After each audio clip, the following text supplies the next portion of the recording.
Hey y'all, welcome to the Throttle podcast. I'm your host, Will Earnest, here today with my co-host, Evan Sager. Hello, y'all. We got a very kind of all-over-the-board episode for you tonight, if you will, depending on who you ask. So let's talk about it. The big kind of news that occurred last week, the NASCAR lawsuit has finally been settled after like 9 days of trial. And over 15 months after this case first began. It was settled last Thursday. So, clap it up. Congratulations. Honestly, though, it's still going to be, I don't want to say detrimental, but it's definitely going to put an impact on the sport, at least for the off-season and into next year for sure. So, but some terms of this settlement to note: not only do 2311 and Front Row get their charters back, but charters have now been made permanent, which is often referred to as evergreen. And terms for the charters will be updated at future dates, which they are likely to correspond with new media deals. And the next media rights deal is scheduled to begin with the 2032 season. Also, teams used to be able to vote against 3 NASCAR proposals that cost them money, but the settlement now allows for 5. And teams will now be paid 1/3 of any new NASCAR deals that involve the team's intellectual property usage. And then the teams will now receive some of the revenue from NASCAR's international media rights deal and receive some monetary damages from NASCAR, but both of those amounts are unknown.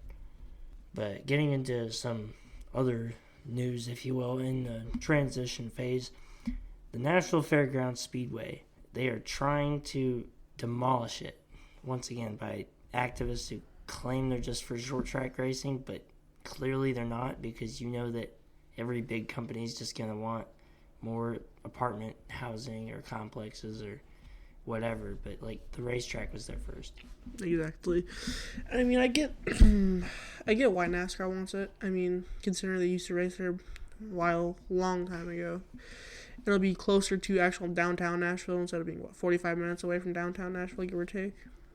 Yeah, with because the super speedway is in Lebanon, so yeah.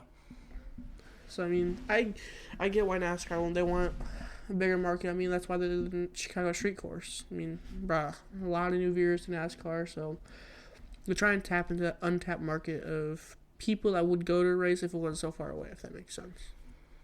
Well, and it's interesting too. I mean, you had Chicago and you got San Diego next year, but I mean, I think of IndyCar. They used to run in Nashville on the streets, and that did not go well. Yeah, I think they would prefer more NASCAR over IndyCar down in Nashville, to be completely honest with you, but that's my take on that. I don't think it's more that. I think it's more of like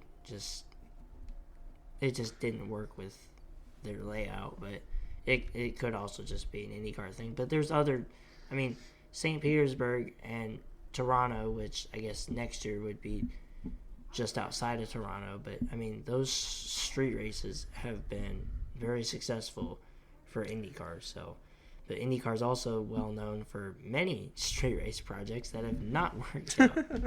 I mean, I'm trying to think there was, I think Brazil, and there's Baltimore, and list goes didn't work on too and well. on and on. Yeah.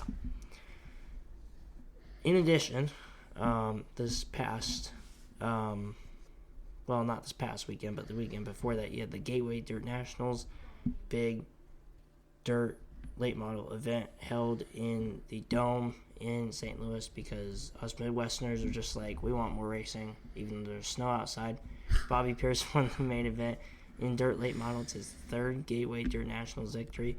It's another great year in St. Louis, besides all that vendor drama that went down on Thursday. Apparently, when all the vendors were setting up, a bunch of them were violating how much space they're taking up. They're blocking fire exits and all that stuff. So yeah, the promoters were not happy about that. Yeah, I don't blame them. And in terms of the Snowball Derby, of course, down at Five Flags in Pensacola, Florida, way too much rain. Yeah. It rained practically all weekend down there, but the Snowball Derby was finally ran on a Monday, and Ty Majeski, who dominated throughout this race up until 10 laps to go, where he jumped the restart twice, and that ended up handing the win to veteran Stephen Nasse, who finally wins the Snowball Derby in his 15th attempt, although it's notable that he won in 2019, but he got disqualified post-race. Yeah, so technically this is their first official win. Yes. Also, shout out to Keelan Harvick, who became the youngest Snowflake 25 winner, or 125 winner, at just 13 years old. After the race was completed at, just a nice 4 a.m. Central Time on Sunday morning.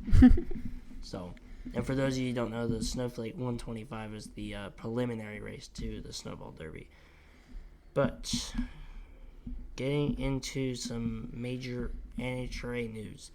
At the Performance Racing Industry, or PRI, show in Indianapolis this past weekend, John Force Racing announced that Jordan Vandergriff will replace Austin Prock to drive the Cornwall Quality Tools Funny Car in 2026. Their lineup is now set with Vandergriff, Jack Beckman, Alexis Zoria in Funny Car, so 3 Funny Cars, and then Josh Hart in Top Fuel, who replaced Brittany Force after she stepped away. Josh Hart used to have his own team, but that was bought up by Elite Motorsports, who's fielding Tony Stewart, who comes over from his own team after Leah Pruitt, who is coming back from raising, their own child. She's coming back into her Top Fuel ride, so it's I don't want to call it musical chairs, but it kind of is.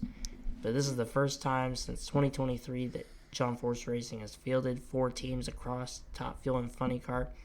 And it's interesting because Jordan Vandergriff, the last couple of years, he's been more TV for NHRA and Fox. So it's definitely going to be very interesting to see how that works out. Of course, Beckman has had the experience. He's a past Funny Car champion and took over for John Force after his what would eventually become his career-ending injury last year, and then Alexis Zoria has been running in Funny Car herself, and same with Josh Hart and Top Fuel. So there's experience, but it's a lot of new pieces. New pieces to the puzzle. Yeah, it's definitely much different than just a couple of years ago when you still had John Force and you had Brittany, and even going back before that, you had Courtney and Ashley and all of them. So it's definitely a new era for John Force Racing for sure. But also in Indy, IHRA not only released their 2026 schedule, which is bringing back the closed Memphis Motorsports Park after it closed a few years ago, and it used to host NHRA up until I believe 2009. And I think there's also rumors that they were trying to get Atlanta Dragway on their schedule after it closed down 4 years ago in 21, which was the last NHRA Southern Nationals until next year with South Georgia. Yeah. But IHRA has announced that they've acquired Maple Grove Raceway out in Pennsylvania, which it had been a prominent spot as the first race of the countdown for NHRA. But here's the kicker. IHRA offered NHRA to still use and race at Maple Grove Raceway, but NHRA turned that down and announced that yesterday that Maple Grove's replacement as the first race of the countdown will be US 131 Motorsports Park in southern Michigan for the first Great Lakes Nationals on September 18th to the 20th. Mm-hmm. That's now 4 brand new facilities because you got South Georgia, Maryland, US 131, and Rockingham on the 20-race calendar for NHRA's 2026 season, which is their 75th anniversary season. And those 20 races are in 19 different markets because the only thing that repeats is Pomona, which makes sense. Right. I mean, that is... They're definitely swinging for the fences. Yeah. I mean, NASCAR kind of did the same thing with Chicago and Mexico City. I mean, they're trying something new. Yeah. getting into some IndyCar news now. Some interesting news here. IndyCar has a new independent officiating board consisting of 3 members. 2 of those members were appointed by chartered IndyCar team owners, so basically within. Ray Evernham, who's most well known for being the crew chief for 3 of Jeff Gordon's NASCAR Cup Series championships and for bringing Dodge back to NASCAR in 2001. And Raj Nair, who's a 30-year automotive veteran that most notably was the chief technical officer and executive vice president of Ford's global product development from 2012 to 2017, which basically means he was responsible for all of Ford's motorsports programs. In addition, 1 member was appointed by the FIA, although the FIA's role in this independent officiating system will be limited to their board member, Ronan Morgan, who has over 50 years of global motorsports experience with the FIA, and he served as the chairman of stewards for more than 100 international race and rally events, was the sporting manager of the Abu Dhabi Formula One Grand Prix from 2009 to 2021, and he's the president of the FIA Drivers Commission. So I'm very interested to see how this kind of independent officiating board is going to work out. I don't think that well, to be completely honest with you. I don't think it'll be too... I wouldn't say too... I think it'd be very underwhelming. That's the word I was thinking of. I don't think it'd be very great for IndyCar and any motorsports in general. I mean, I don't know. I just don't think it'll work out well for IndyCar. I kind of like how they have it right now. I just don't think that will change my opinion on that too well. I don't know exactly how this whole officiating board would work, and I mean, I'm just going out on a limb here, but when I heard IndyCar was having an independent officiating board, for some reason it made me think of the NFL, with their officiating from New York. It's sure you're officiating, but it's you're all the way in New York. It doesn't... It's not the same thing. It's not the same. It doesn't feel right. It doesn't feel right to the people or to the fans of IndyCar. Yeah. We could be wrong about that statement, but that's just kind of the first take on that. Yeah. I'm not sure if that's how that works, but yeah.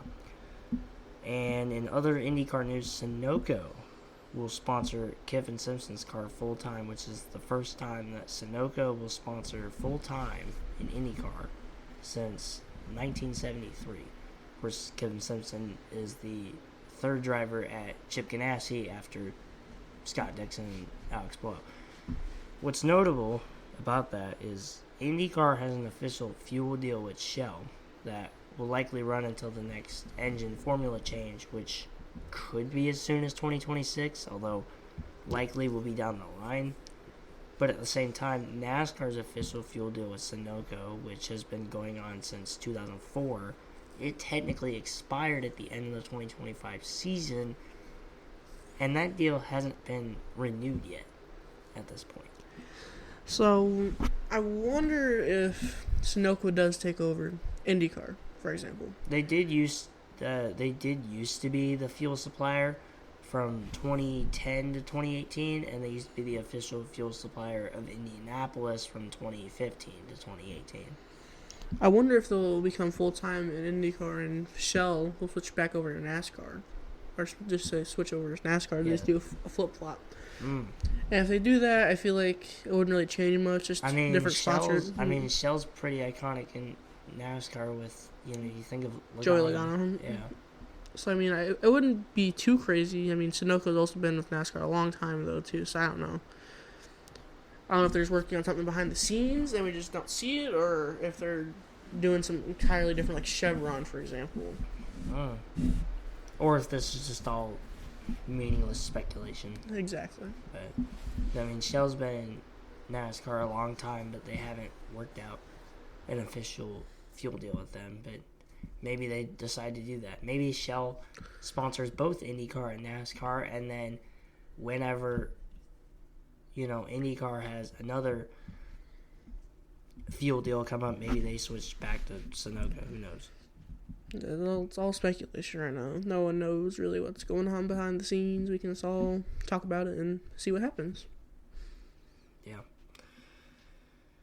That's kind of all we got for this week's episode of the Throttle podcast. All bouncing around all over the place like it's a game of pinball, I guess. I know, Energizer Bunny. Energizer Bunny over Shout out Juan Pablo Montoya. Real.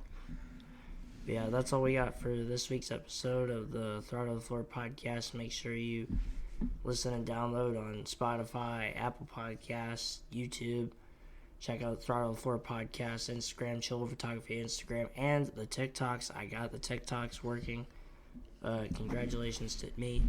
But yeah. So, yeah. That's all we got for this week's episode. And we'll see y'all next week with, I don't know, whatever we got to talk about. We'll find out. Yeah, it all depends. Well, it's also Christmas time next week, so. Yeah, almost Christmas time. Pretty much Christmas time. So we might talk after the New Year. Depends. We'll see. Depending on how slow news and probably stuff. Pretty slow news the next couple of weeks. So I heard you're going back to St. Louis. I am going to St. Louis. I'll send you some pictures. Yeah. All right, that's it, y'all. Have a good night. See y'all maybe in a couple of weeks or next week. All depends. Catch y'all later. Hopefully next week.